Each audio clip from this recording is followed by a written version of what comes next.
Salut, je suis Tani, je suis humoriste et je joue un spectacle de stand-up qui s'appelle L'Autre. Avant, je faisais du théâtre et de l'improvisation, notamment. J'avais fait beaucoup aussi de danse moderne jazz quand j'étais petite.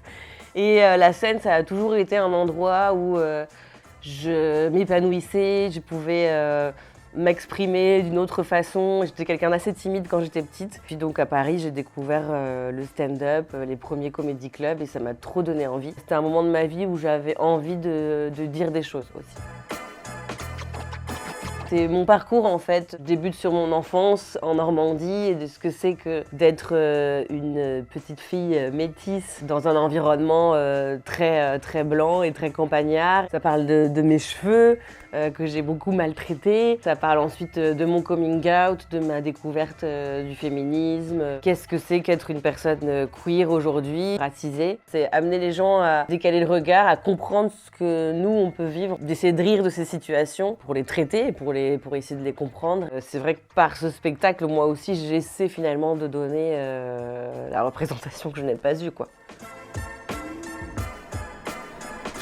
C'est un peu, je sais pas, mon skyblog finalement. Quand il y a quelque chose qui m'énerve ou qui me touche, ça peut m'arriver de faire un petit post dessus. Voilà, après vous trouvez des photos. Ouais, je suis dans un partage un peu de tout ce qui me touche, quoi, et qui est lié un peu au spectacle et à ce que je défends. J'ai fait des séries avec un média qui s'appelle Urbania, Rencontre rêvée, où à chaque fois j'imaginais ma rencontre avec des personnalités queer ou féministes décédées, avec Audre Lorde, avec Bell Hooks, avec Rosa Bonheur. Tout ça est sur YouTube, je vous invite à regarder. Je fais des chroniques effectivement sur Move à la radio tous les jeudis matins. Et j'ai également une émission qui s'appelle Laisse-moi rire, où avec deux copains humoristes, Nathalie Boitel et Areski Sugar, on invite des humoristes, on parle de leur travail, on fait plein de blagues, c'est vraiment très drôle. On rigole beaucoup, donc si vous voulez décompresser, écoutez Laisse-moi rire. Dans l'ouvrage qui s'appelle Le déni lesbien, on est plusieurs personnalités lesbiennes à s'être exprimées dans l'espace public. J'ai dit que je m'étais sentie légitime à monter sur scène et à faire des blagues ouvertement sur le fait que j'étais lesbienne parce que j'avais vu Shirley Soignon parler du fait d'être noire, d'être queer, et que ça m'avait donné beaucoup de force. Et du coup, Shirley aussi disait dans le livre, bah moi, c'est de voir Muriel Robin. Enfin, et du coup, je trouve qu'il y a vraiment une chaîne et une transmission.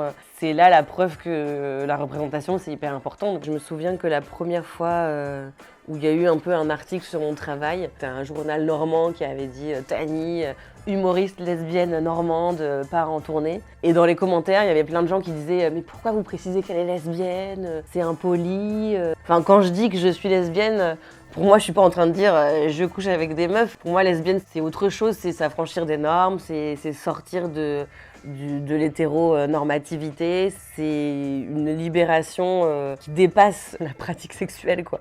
Et donc ça, j'ai l'impression que les gens n'arrivent pas à le capter et du coup, j'ai envie de leur dire, lisez le livre, il y a 20 personnalités concernées qui en parlent. C'est important, oui, que cette parole-là puisse être accessible pour tout le monde et collective, c'est chouette. J'ai l'impression qu'en ce moment, il y a un petit peu un retour de bâton de toute la droite conservatrice sur nos identités et ce qu'on devrait dire, comment on devrait parler de nos vécus et comment on devrait vivre finalement. Moi, j'ai envie de dire que vous inquiétez pas, on est ensemble, on va continuer à se battre. Soyez fiers de qui vous êtes et on ne partira pas en fait.